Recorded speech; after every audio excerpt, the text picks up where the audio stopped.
यहाँ बुद्ध प्रताप जी हैं, ये शुरू से ही बनते विनाचार्य का। नमस्कार दोस्तों, हमारे साथ भंते जी हैं जो इनसे हम जानेंगे बोध गया के विषय में। भंते जी नमो बुद्धाय। नमो बुद्धाय जी। आज 4 से 4.5 महीना हो गया बोध गया जो धरना इतने दिन से चल रहा है, सरकार सुन नहीं रही, इस पर क्या कहेंगे आप?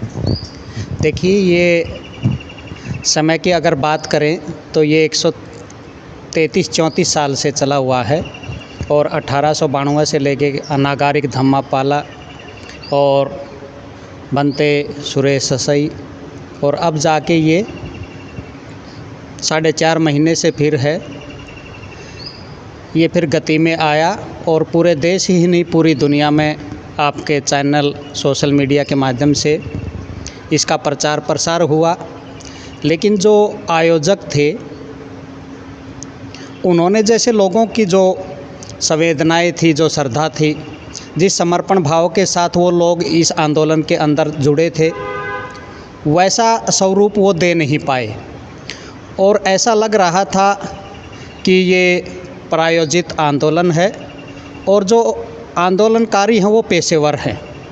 प्रशासन और सरकार ने जैसा ही उनको दिशा निर्देश दिया वो उसका पालन किया, जबकि आंदोलन है ये बिहार सरकार, केंद्र सरकार के ये विरोध में था और अपनी जो ताकत है उसका प्रदर्शन था, अपनी सजगता का परिचय देना था कि अब हम जाग गए हैं, हम सजग हो गए हैं।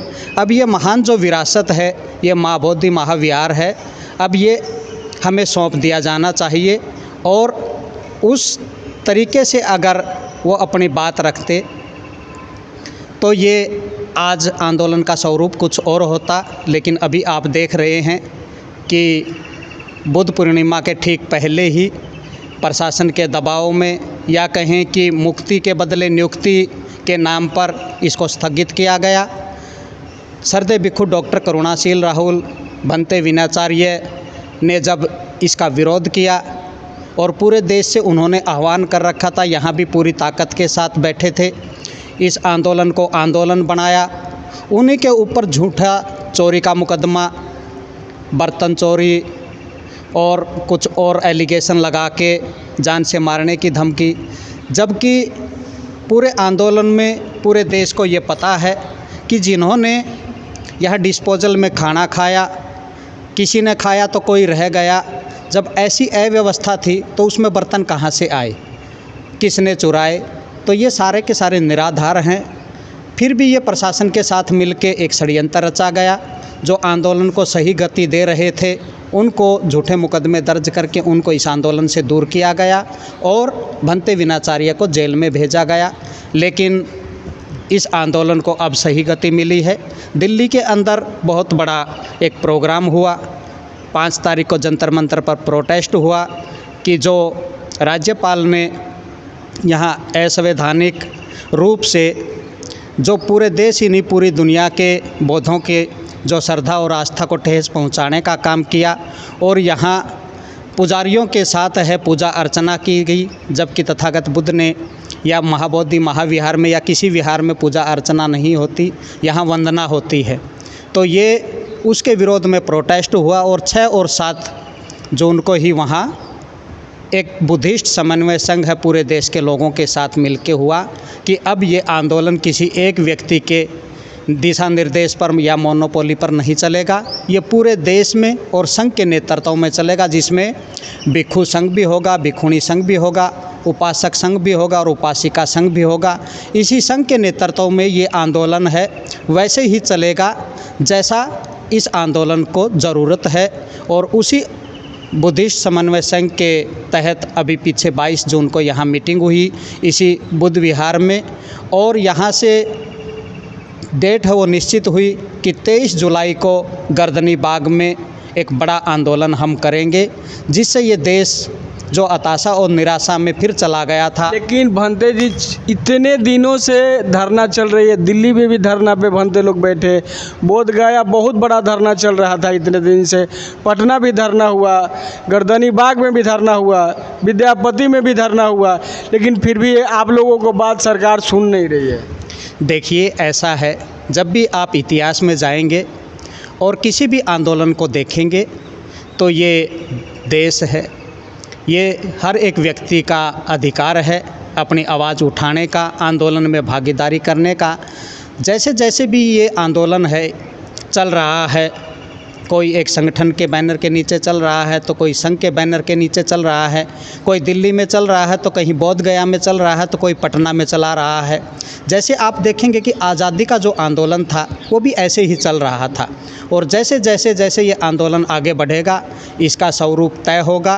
तो ये सभी जो शक्तियाँ हैं जो बिखरी हुई हैं ये एक दिशा में होंगी, और जिसी दिन ये शक्तियाँ एकजुट हो जाएंगी तो फिर ये सरकार और प्रशासन है, फिर ये आपकी सुनेगा, आपका महाबोधि महाविहार मुक्त भी होगा।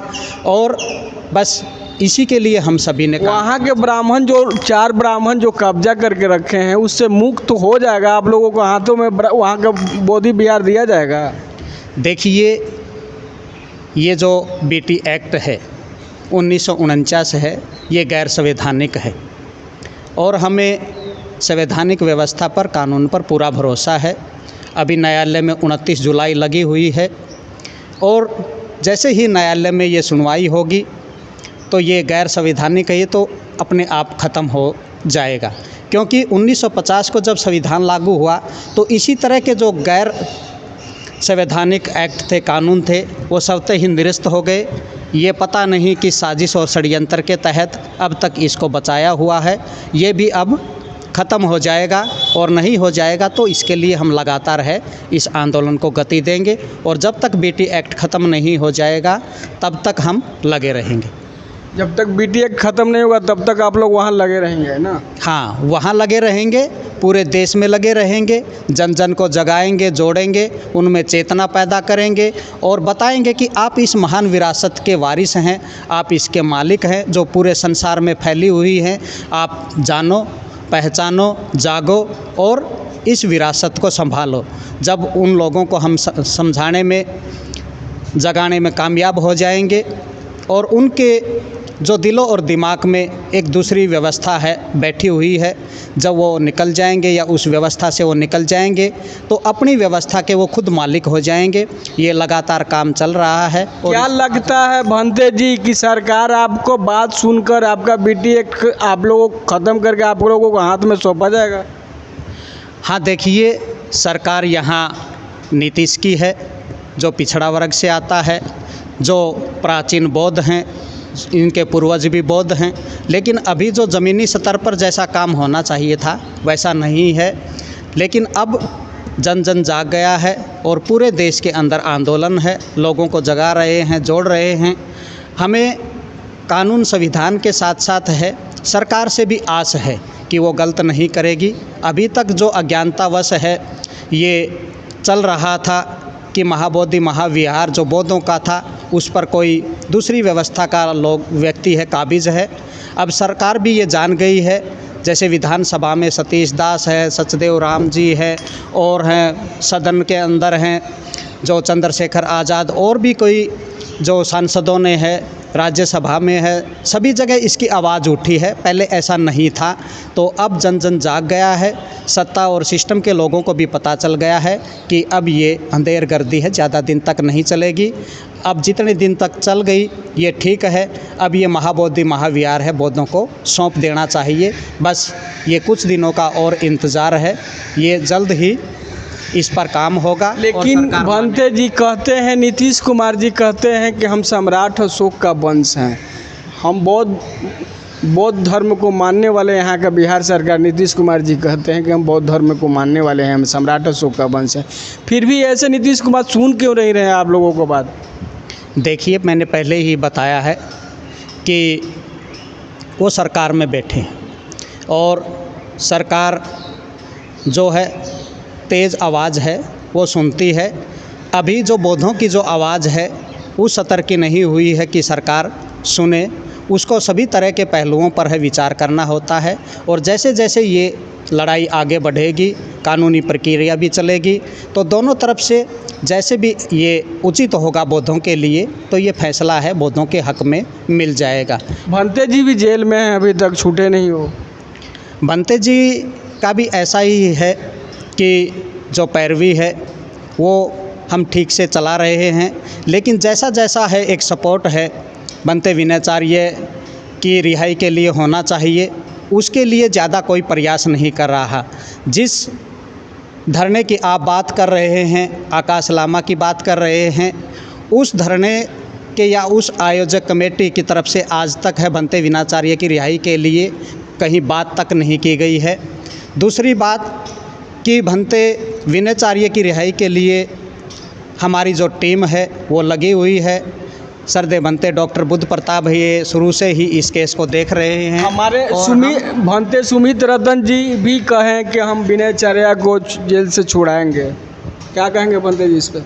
देखिए, सब अब अपने स्तर से प्रयास कर रहे हैं और हो सकता है कि बनते जी भी प्रयास कर रहे हों, लेकिन हम उनकी बनते विनयाचार्य की पैरवी कर रहे हैं शुरुआत से ही, और हमें किसी प्रकार का कोई सहयोग कहीं से मिला नहीं। बनते एसजी और हम शुरुआत से ही लगे हुए हैं। देखिए, हमारे साथ भंते जी हैं बात करने के लिए बोध गया के विषय में जो बात किए, और कहते हैं कि अब सरकार अगर नहीं सुनेगी तो हम इससे भी बड़ा आंदोलन करेंगे, और नहीं तो जो हम लोग कभी पीछे नहीं हटेंगे आंदोलन का। बहुत बड़ा नमस्कार, जय भीम।